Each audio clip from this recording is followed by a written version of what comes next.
Just to confirm, Inspector, you're live on YouTube. Right, good morning. Can everyone hear me?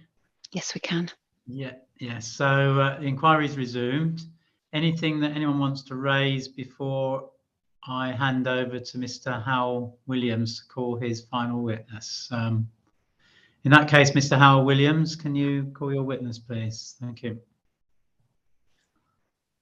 Thank you very much, sir. I hope Ms. Goodyear can hear and see loud and clear.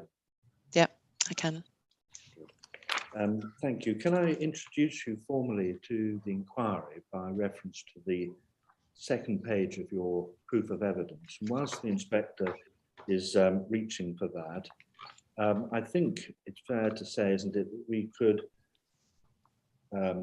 ask the inspector to have available your main proof of evidence with the appendices, your rebuttal evidence with the appendices,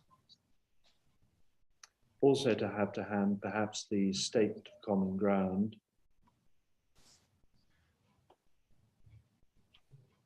and the local plan.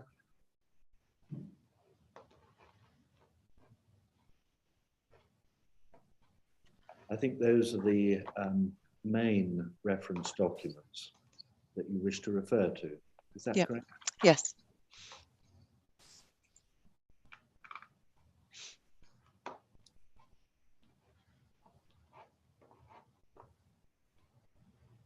Thank you. So you are Lindsay Goodyear, and you're an associate with Bell Cornwall, and you're instructed by Ashford Borough Council to represent the council's case. Yes. You hold a Bachelor of Arts degree in Urban Studies and Planning and a diploma in Town and Regional Planning from the University of Sheffield, and you're a member of the Royal Town Planning Institute. And you've worked for the past 18 years in private practice. You have a broad background in planning and development management, as well as plan making, particularly in regard to large residential greenfield developments. Is that correct? Yes, that's correct. Thank you very much. And of course, you set out at paragraph 1.4 the duty that you confirmed to the inspector and the inquiry. Thank you. You then provide at section 2 of your main proof a summary of your evidence in order just to assist the inspector. What we're going to do is just look to the earlier sections very briefly of your main proof, and then I'm going to ask you to assist the inspector in relation to the reasons for refusal in turn. So section 3, you provide an introduction, and this is essentially a background section, and largely, if not wholly, factual. Similarly, you describe the proposal in section 4. You do refer to the previous appeal decisions at 4.16 and 4.17. I think we may come back to them, as well as the 2010 Local Plan Inspector's Report. And of course, you refer to the more recent local plan inquiry into the recently adopted local plan. Yeah. And then you turn to section 5, where you set out the relevant policies of the development plan, and by all means come back to those, any section that you wish to there, but I think in large part you're going to refer to other passages from section 6 of your main body of evidence when we turn to deal with the reasons for refusal one by one. Yeah, that's correct. Okay, now with that set as the background, could you first deal, I suppose the first main heading is SP1 and SP2, reason for refusal number 1. And I'd like you to deal with this in 2 parts. First, to advise the inspector in terms of weight to be attached, in particular to policy SP2, where you deal with this in part at paragraphs 5.9 to 5.10 of your evidence. And I wonder whether you should also refer to your rebuttal evidence at paragraphs 1.19 to 1.22. Yes, I was going to read those for the benefit of the inspector, if that's okay. Yes, of course. Yes. So 5.9 of my main proof of evidence.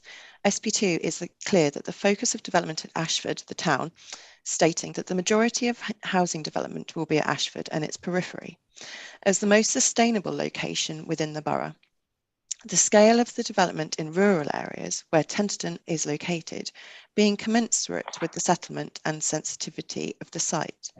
The policy stating development in rural areas will be of a scale that is consistent with the relevant settlements, accessibility, infrastructure provision, level of service available, suitability of sites, and environmental sensitivity.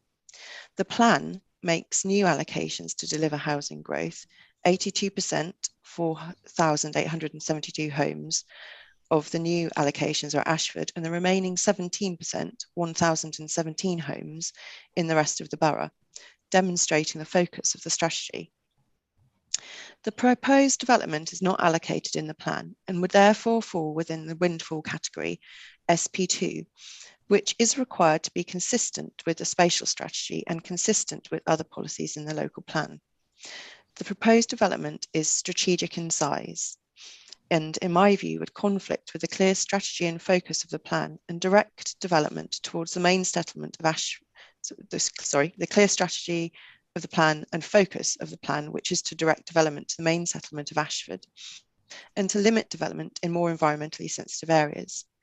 It would harm the strategy as the proposed development would reduce the focus from the most suitable settlement in the borough, Ashford, whilst also cause harm by developing land at Tenterden, which would cause harm to the landscape setting, conflicting with both of the two strands of the spatial strategy.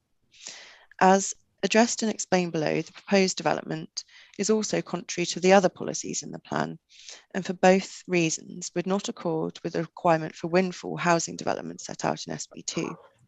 It's relevant to note that the supporting text of the policy specifically discusses Tenterden, stating the high quality of Tenterden's landscape setting and its intrinsic historic character are factors that suggest new development in the town should be limited, phased, and very carefully planned.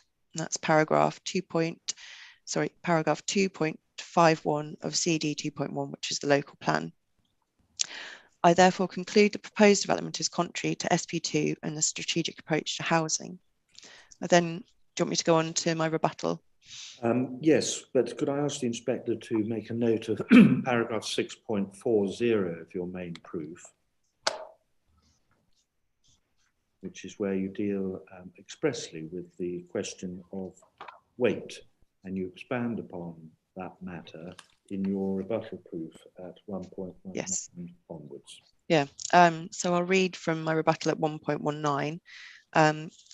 I address weight given to the policies in my proof of evidence, specifically, as Mr. Howell Williams just mentioned, in paragraph in regard to SP2 at paragraph 6.40, but seek here to expand on the weight to accord with SP2, as there is disagreement between the appellant on this point. SP2 is consistent with the NPPF. It provides a combined approach to meeting housing targets, part of which is to allow windfall development, which, as set out in paragraph 69C of the NPPF, and seeks to direct growth in a manner that seeks to achieve the objective of contributing to the achievement of sustainable development, paragraph 16 of the NPPF. The strategy has also been recently examined. SP2 provides a mechanism for the Council to address the lack of 5-year housing land supply by allowing suitable windfall development that meets the requirements of the spatial strategy and other policies in the plan to be brought forward. As such, it's a policy tool that can be used to address the lack of 5-year supply and should be given full weight. Mr. Ross gives policy HOU 5 full weight in decision making, and this is a function of SP2 in that it allows suitable windfall development to be brought forward, and so it follows that SP2 should attract the same weight.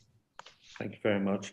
And so in terms of weight, what are the key points that you wish the inspector to? I've probably got 5 key points really here. I mean, we acknowledge the tilted balance is engaged, as the council can't accept its 5-year housing land supply, as we discussed. But the tilted balance is not engaged in itself specifically because the policies are out of date themselves. It's regards to the 5-year housing land supply. Paragraph 12 of the NPPF is clear that the presumption in favour of development does not change the statutory status of the development plan as a starting point for decision making. Just pause Sorry. there, Ms. Goodyear. I just don't want you to go too quick when you're Sorry.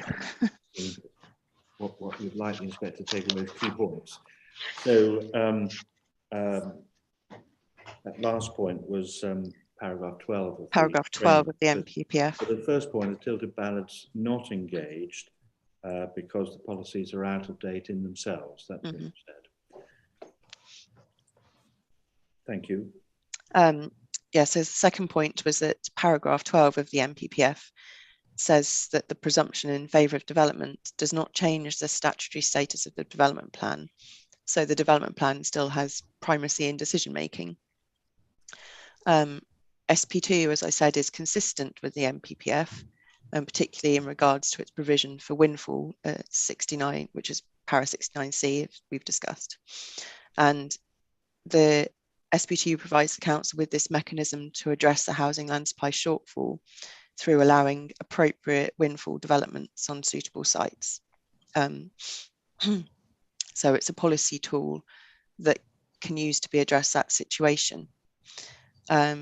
And HOU 5 is a function of SP2, which Mr. Ross gives full weight. So I believe full weight should be given to the conflict with SP2. Thank you very much. Could we return to your main proof of evidence again, please?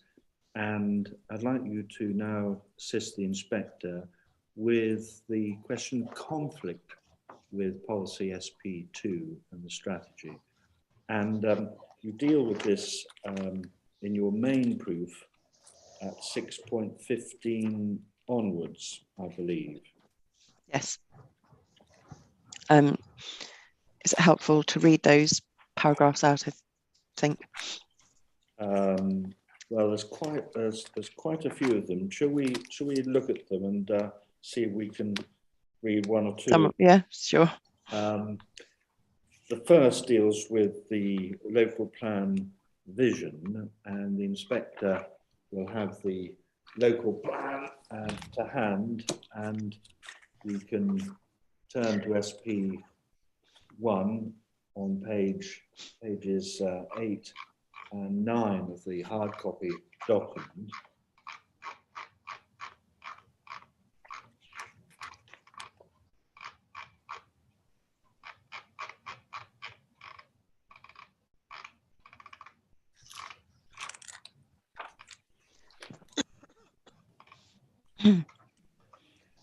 So do you have that? And we see there on the, well, on my copy, the left-hand side of the page, the vision is set out there. Is that correct? Yeah, the vision set out. Yeah, and we see in the second paragraph that Ashford will continue to be the main focus for development. Mm-hmm. See that?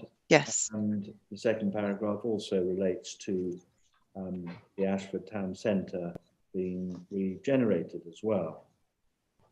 And then there's a reference to Tenterden will continue to serve the southwestern part of the borough as a principal rural service centre with strong offer of shops and services, conserving and enhancing the historic centre and accommodating development of a suitable scale, design and character. Yes. And then there's a following paragraph in relation to the broader rural area. Do you see that? Yes. And on the opposite side of the page, we have the strategic objectives. Which of these strategic objectives do you wish a particular focus on? Sorry, excuse me. I've got this terrible cough. I think it's important to focus on B, which is to conserve and enhance the borough's natural environment, including designated and undesignated landscapes and biodiversity, and to promote and connect green infrastructure networks to plays a role in managing flood risk, delivers net gain in biodiversity and improves access to nature. And yes. A, to focus development at accessible and sustainable locations, which utilise existing infrastructure, facilities and services wherever possible, and makes the best use of suitable brownfield opportunities, which is not relevant in this case. And I think also probably D as well, to create high quality design, which is sustainable, accessible, safe, promotes a positive sense of place through design and built form and relationships with buildings and other spaces around them, which responds to the prevailing character of the area. Yes. In relation to focusing development, little A and B, do those two paragraphs, core principles, do they underpin the vision and the focus for most development being on Ashford as opposed to the rural areas? Yes, I would say so. And at 6.16 of your proof of evidence, you expand upon that, don't you, by reference to, I don't think it's in dispute, the excellent communications that serve Ashford. Yes. So I think we can pass over 6.16 and 6.17, and we then look further into the local plan, and paragraph 2.38 of the supporting text.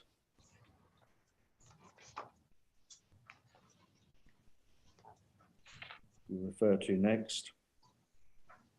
You say that the Ashford has been the focus for development with only limited growth at Tenterden. Yes. And does that approach remain in the adopted plan, as we shall see? Yes, it's still the same approach. Thank you. Could you read 6.19? 6.19. Whilst the appeal site is at Tenterden, it is fundamental to the strategy to consider the role and function of Ashford. It is my view that the conflict with the role at Ashford, the town that is, and the pattern of development is a significant harm, as development would be directed to less sustainable and more environmentally sensitive areas. Therefore, that harm should be afforded great weight, and then I go on to explore that further in the following paragraphs. Yeah, and the following paragraph, paragraph 620, makes reference to the sustainability appraisal which supported the local plan and concluded that Ashford was indeed the right place to focus development because of the benefits that would ensue. Yes. Correct. Yes. Read 621, please. I note that the local plan inspector considered the, and this is a quote from him, criticism that insufficient consideration has been given to the role that the rural area should play, and found no failings in the SA in these respects, as it adequately considered a more rural focused growth option, and that overall the SA has sufficiently evaluated the reasonable alternatives and is suitable, comprehensive, satisfactory and legally compliant. The inspector went on to conclude that the vision and the strategic objectives reflect the economic, social and environmental dimensions of sustainable development set out in the NPPF. Therefore, the Ashford local plan has the achievement of sustainable development at its heart, and the vision and strategic objectives are accordingly sound. That's paragraph 29. And then the next two paragraphs make specific reference now to policy SP2, the strategic approach to housing delivery, on page 22 of the local plan. Yes. Now, do you want to take the inspector through or across the next few paragraphs to read what parts of them you wish to.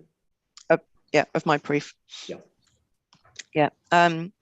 So 6.23, we summarise SB2 states that in rural areas, development would be of a scale that is consistent with the relevant settlements accessibility, infrastructure provision, level of service available, suitability of sites and environmental sensitivity.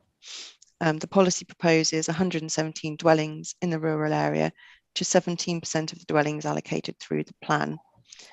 The rural approach is significantly different to the approach at Ashford, and the policy wording of the strategy itself is more restrictive, recognising rural area developments must be of a scale that is consistent to be suitable to the site as well as the environmental sensitivity of the area.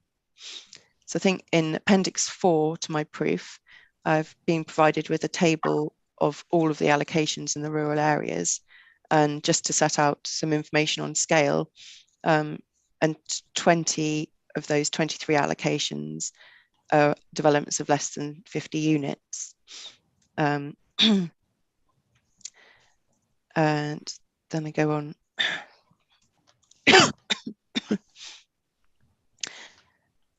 In the next paragraph, sort of reference some text from the supporting text about Tenterden and the environment. And it highlights that it's an environmentally sensitive area, describing Tenterden as an attractive historic town, which is constrained by the high wheeled AONB and has a high quality, well-preserved conservation area. And in respect of the environmental sensitivity, the text confirms traditionally Tenterden has been the focus of relatively small organic growth, which has usually been more on a village type scale than scale of an allocation at Ashford. And I think it's important to also note paragraph 2.51 of the plan, that the high quality of Tenterden's landscape setting and its intrinsic historic character are factors that suggest new development in the town should be limited, phased and very carefully planned. And then you say, as a phrase you use to help in broad terms, has a very different role to Ashford, and the strategy reflects a borough of two halves. And you say, based on the information you've referred to and the key role of Ashford, I'm going to read some of this text too because of your failing voice. Thank you. Yeah, it was my cough. Yeah, I hope that's helpful. You draw the conclusion that the application for up to 145 dwellings is strategic in nature in the context of the borough and would detract from the Ashford-centric focus of the strategic policies of the plan. At 6.27, you refer to windfall development, which is referred to in SP2. Yes. And you say in table 1 on page 11 of the local plan, there's a windfall contribution of 1,000 dwellings towards the OAM, as it was then referred to as. Critically, windfall development must meet two tests, you say. That is in line with the spatial strategy set out above, but recognizing that rural areas are more constrained by environmental sensitivities and consistent with other policies in the local plan. And that's a reference there to the two-fold test in SP2. You then refer to windfall sites, the definition in the local plan, normally comprising of previously developed sites unexpectedly becoming available. And you say that SP2 provides a clear approach, only permitting windfall development consistent with the spatial strategy and other policies in the plan. Could you read 6.29, please? Yep. Table 1 of the local plan, page 14, the overall housing profile, demonstrates how the objectively assessed need for housing will be delivered, identifying 5,889 local plan allocations, of which 82% are at Ashford and 1,000 homes from unidentified windfalls as a source. That windfall allowance is spread across the whole borough and in accordance with the distribution of SP1 and SP2, the majority of windfall development should be at Ashford to ensure consistency with the spatial strategy. To give some context to the level of windfall development expected, 1,000 dwellings across the borough in the years 2018 to 2030 would equate to 84 dwellings per annum. That's rounded up to the nearest whole number.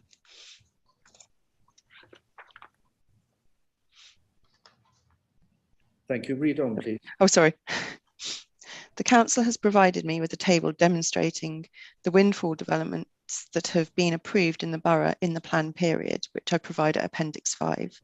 Across the whole borough, this equates to 1,148 net dwellings approved, and specifically in Tenterden, this equates to 226 net dwellings over the initial 4-year plan period.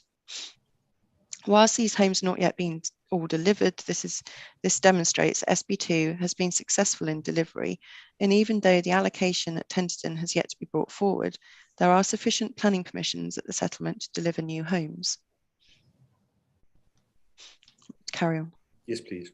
In my view, the strategic approach is very clear that this is a borough of two halves and with two aspects to the spatial strategy.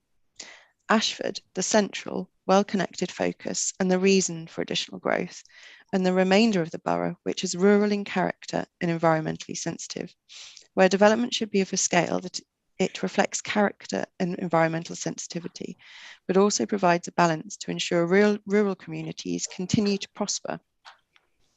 This is the purpose of the strategy reflects, and the approach that should be taken to windfall development, which is clearly set out in SP2.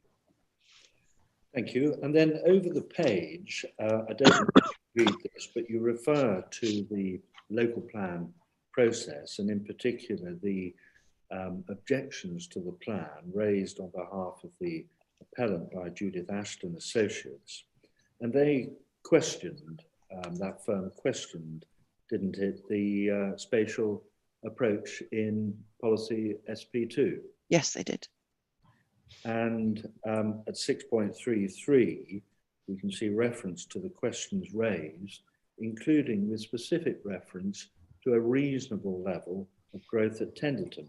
Remember? Yes. And that was the question put before the inspector. And the inspector responded to that objection, did he not? Yes. And the extracts that are relevant to that objection are set out at your paragraph 6.34. Mm-hmm.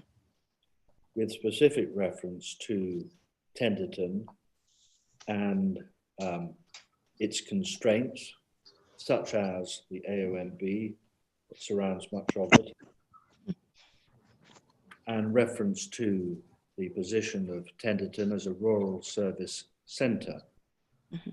But in short, did the inspector accept the criticisms of the plan raised by the appellant? No, he didn't.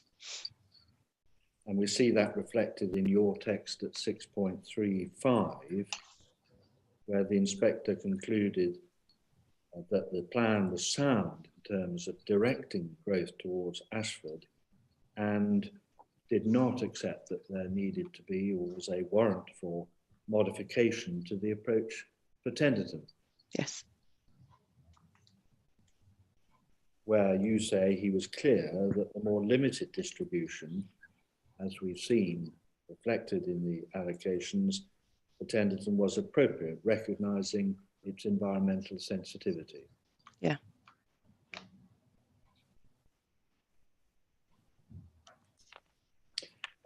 You refer there again, the next two paragraphs, to the scale of the development and the local plan being recently adopted, and in particular to the growth anticipated at Tenterden, referring to the inspector and his comments again. And as a result of that, you conclude again that the scale of the development proposed is contrary to the local plan strategy. Mm-hmm. Thank you very much. Going back to your, sounds a little bit like a football analogy, but it's not quite that, is it? But SP2, it's not a game of two halves, but it's a strategy of two halves. The first is Ashford, the second is the rural areas. And if your voice can possibly take it, Bridget, I want you to draw on just some key points that you'd like to make. Yeah, I think. First to Ashford. Sorry, in Ashford, I think I've got probably 4 key points. Really, Ashford is Ashford's role as the principal settlement is significantly different from Tenterden. I think you've got to recognise it has excellent transport connections and employment opportunities and other facilities and services, not just the day-to-day that are at Tenterden. And the local plan vision directs a development towards Ashford because it recognises it's the most sustainable location in the borough.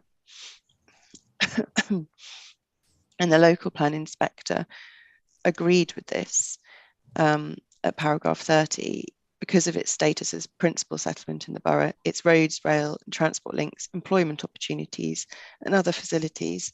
The strategy of emphasising Ashford as a town as the main location for growth is a sound one. Sorry. Take your time, Ms. Bridget. Have you got some water? I've got water, I'm afraid. I've just not necessarily the cure, but yeah, I've got some hot water here that I keep sipping from. Excuse me. And I think it's important to note the sustainability appraisal's conclusion that the alternatives that focus most growth around Ashford were the most beneficial in terms of the sustainability objectives. And the inspector's conclusion that whilst there are criticisms that insufficient consideration has been given to the role the rural area should play, in particular the wide gulf between the options of locating growth at Ashford.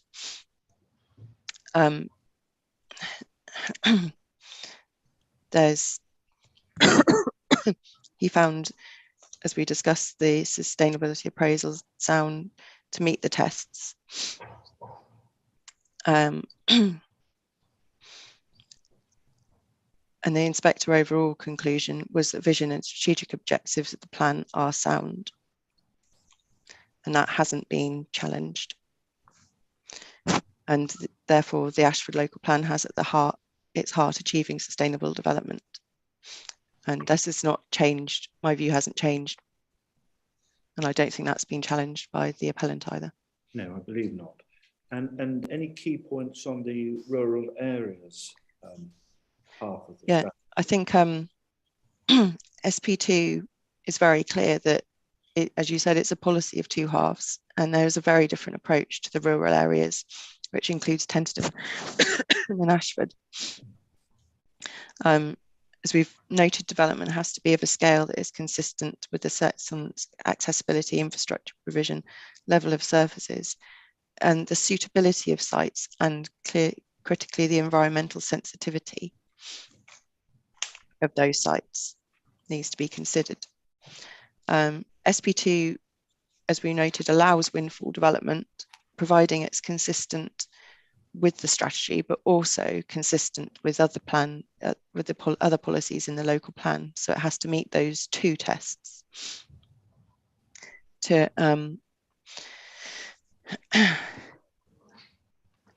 make sure the policy seeks to ensure new homes are delivered in the right place by linking SP2 to other policies in the plan.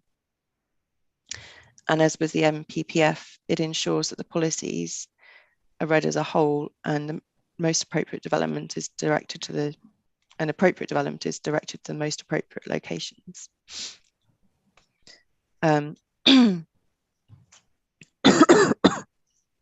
Excuse me.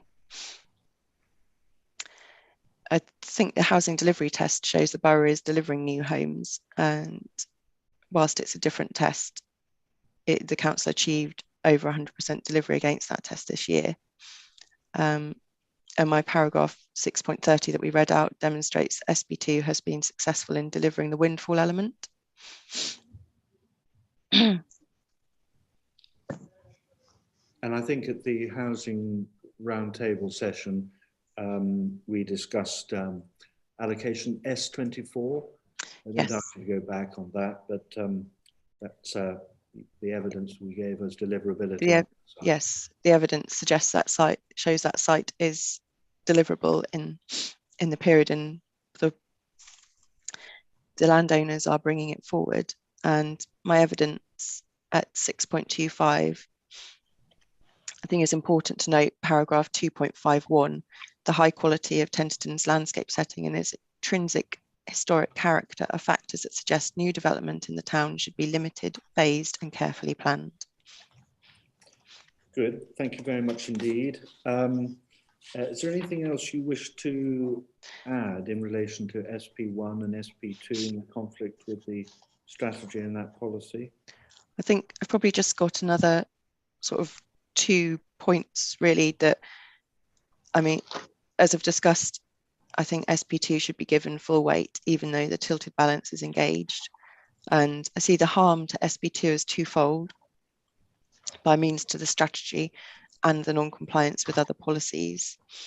I think the proposed development is 145 dwellings. It's not a small proposal, it's significant, and it will take away the focus from Ashford of those 145 dwellings, and therefore will cause harm, as they won't benefit from being at Ashford and having everything that Ashford, all the benefits that Ashford can deliver in terms of its accessibility and employment opportunities.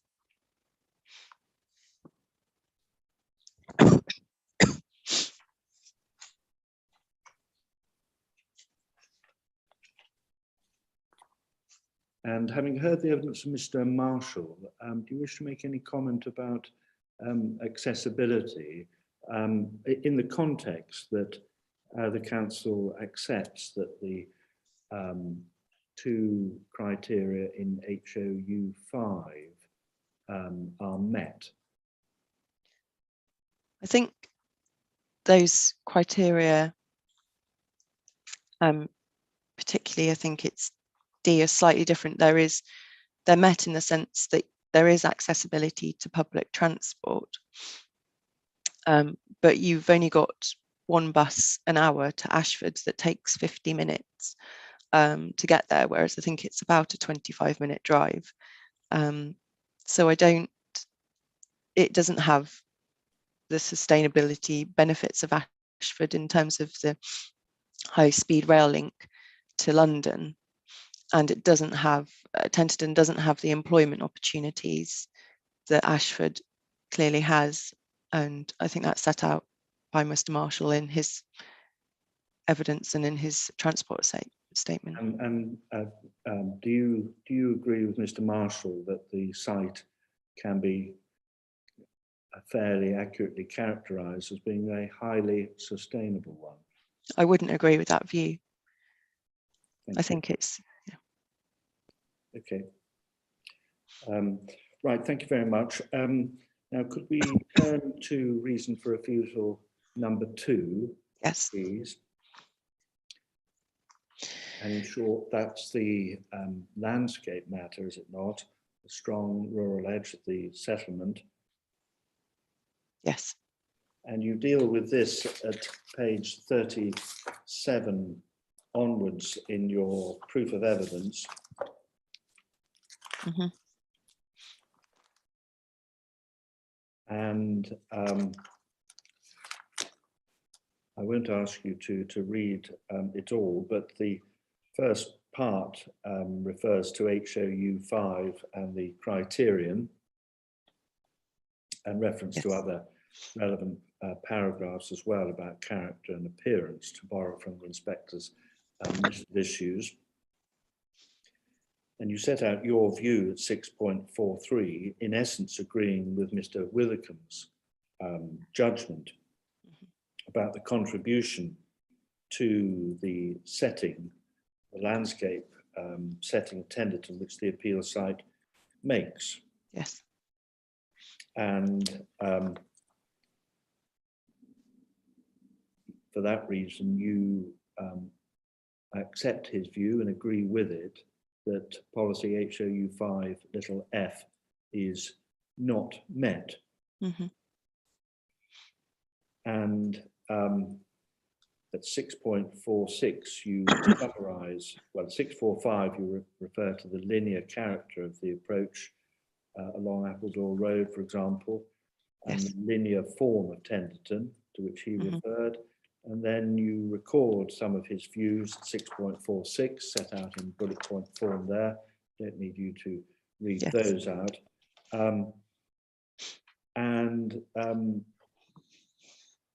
Could you read, please, 6.48 and 6.49? Yes. The MPPF states the creation of high quality, beautiful and sustainable buildings and places is fundamental to what the planning and development process should achieve, and confirms that good design is a key aspect of sustainable development, paragraph 123.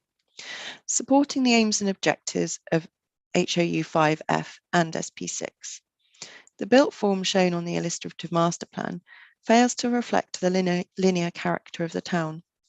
Whilst I accept detail is to be determined at a later stage, given the level of on-site constraints that restrict the location of development and the number of dwellings proposed, from the information before me, I can only conclude that the built form proposed would be fundamentally change this character, failing to meet the tests of the MPPF and the policies of the local plan. The form and density of development parcels, as set out in the design and access statement that accompanied the application, would compromise a series of development parcels separated by open space, which seems to me to create a disjointed place that is unlike the surrounding linear form of the settlement, with that it's predominated by back-to-back gardens and properties. The design and access statement shows a series of flat blocks in the western part of the site, page 40 of CD 1.2 part 2, and notes that flats are proposed to be 2.5 stories, which is page 39 of CD 1.2 part 2. Again, this type of intensity of development, with its associated hard surfacing parking courts, appears to be out of character with the neighbouring streets. Thank you. At 6.50, you say the development parcels in the layout appear dominated by a highway, with the internal loop road and cul-de-sacs in each parcel, and while set in significant open space, cumulatively the impact of the design would be substantially different in form and character to the linear approach to the town. And you say a little bit more on the layout. Now, during the inquiry, Ms. Goodyear, which you've attended, I think, as far as much as you can, you've heard evidence in relation to the layout, and you will recall a question that I asked initially about the number of units shown on the illustrative master plan. Do you recall? Yes, there's Mr. Smith wasn't sure himself on the illustrative layout, but it has been confirmed since that all the illustrative plans show not 145 units, but 141 units. Do you wish to make any comment on that in the context of your concerns about the intensity of development and the landscape impacts? I think it just makes my concerns even worse, really, because there's an additional 4 dwellings that will need to be, well, potentially the appellant will want to seek to accommodate within the layout, which will either mean making the development areas larger or in developing at a greater intensity.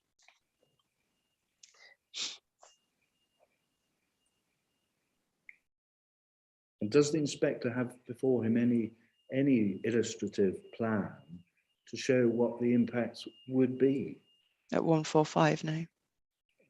And does the inspector have any evidence before him as to whether or not the appellant has actually carried out that exercise himself? No.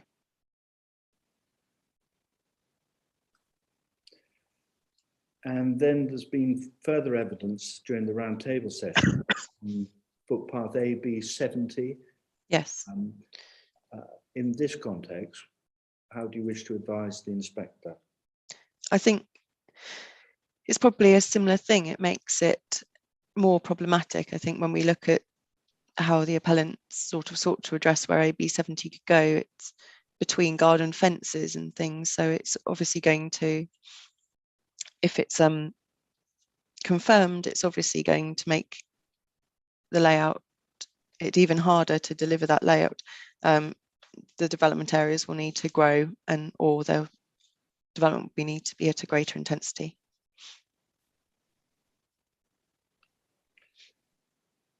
Thank you. Is there anything else you'd like to say in relation to reason for refusal 2? Just checking my bullets.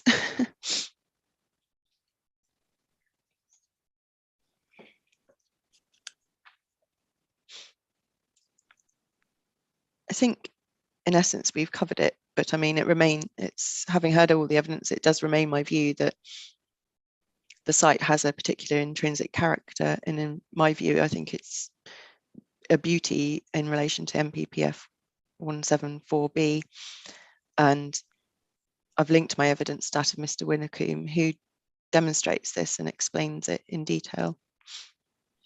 I've also heard Mr. Smith's evidence that he says the site is largely rural, and having visited the site myself, I get that impression of the strong rural feel.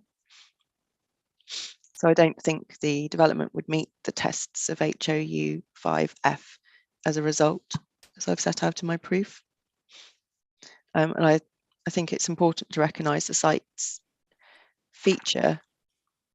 It has a strong rural setting of the town, and I think it contributes really positively to the setting and the character of Tenterden. And I think the proposed development would have a substantial harm on this setting, and it would result in the loss of this contribution to the setting of the town.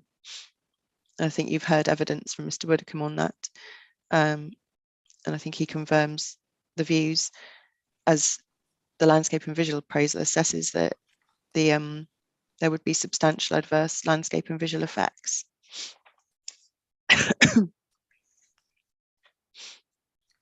Thank you very much. Look now to reasons for refusal numbers 3 and 4, the impact on trees and the evidence of Mr. Cook and indeed Mr. Widdicombe. Mm-hmm. You deal with that at paragraph 6.56 to 6.59. I don't ask you to read those passages. Having heard the evidence, is there any reason for you to change your conclusion as set out in those paragraphs? No, I don't. And similarly, reason for refusal number 5, you deal with at paragraph 6.60, that's the one dealing with biodiversity. Mm-hmm. And having heard the evidence given by Mr. Goodwin and Ms. Forster, do you wish to change your overall conclusion on that matter? No. Thank you. And then there's reason for refusal number 8, the right of way, and you refer to that at paragraph 6.62, and you've made additional comments in relation to that matter. And lastly, on reason for refusal number 6, the community facilities, and in particular the round table where Mr. Mayett set out his concerns, without prejudice to the discussions on section 106, but do you have any reason to change your mind in agreeing with him as to the concerns about the lack of information for sufficient confidence about the provision and maintenance and management of these facilities? No, I don't think we have any more confidence.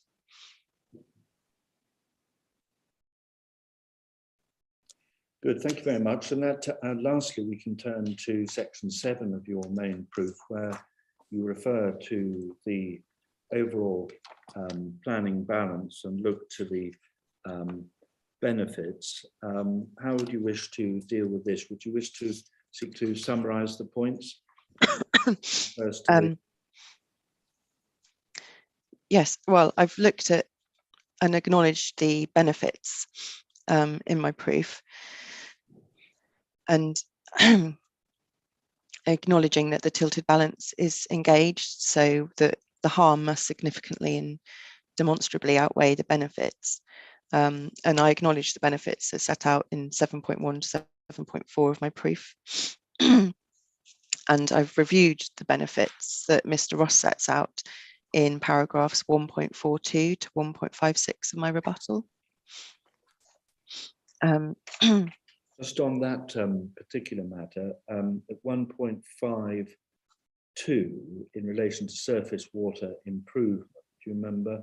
Yes. In your rebuttal, you say that you've requested the advice of KCC on this matter because of COVID absences. You weren't able to update that. So what's the position of the council in your view there, having heard evidence given and seen it? I think there's obviously some benefit, but I find it difficult to quantify as to the level of benefit in terms of the reduction in the current flooding issues as to what that will be. Thank you. Anything else on the benefits, or do you rely on what is set out in your rebuttal by way of update?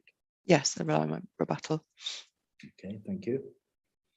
And then the other side of the balance.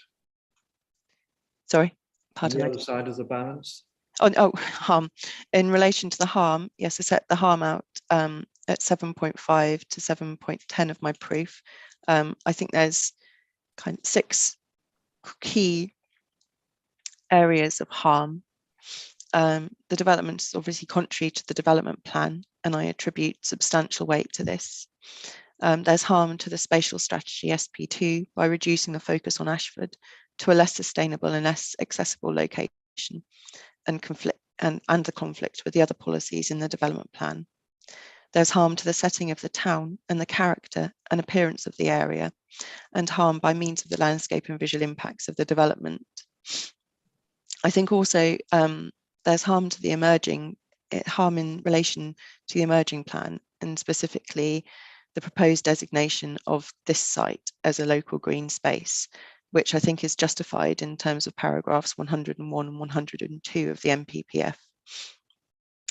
There's harm to the natural environment, as the proposal is likely to result in a decline or loss to biodiversity. And there's harm to the experience of the public right-of-way, and potential harm to the proposed public right-of-way that Kent County Council believes alleged to exist. Good, thank you very much, Ms. Goodyear. Is there anything else you'd like to add to your evidence at this stage? No, thank you. Thank you very much. So that completes Ms. Goodyear's evidence in chief.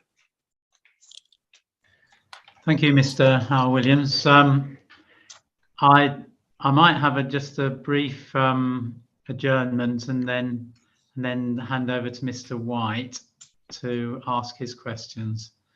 So are you all right there, Ms. Goodyear? I know I'm fine. I'm just trying not to cough down the microphone at everybody. Oh yeah, yes. But if you do feel you need to have a little pause to adjust, let me know, and by all means turn the go on mute if you feel that you need to have a good cough or something. Thank you.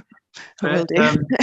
Yeah, I mean, I can sympathise with you not feeling so good, but anyway, hopefully you'll be able to adjust. But if you want to get yourself ready for some questions from Mr. White, I'll adjourn just for 5 minutes. So I'll adjourn until 11:30.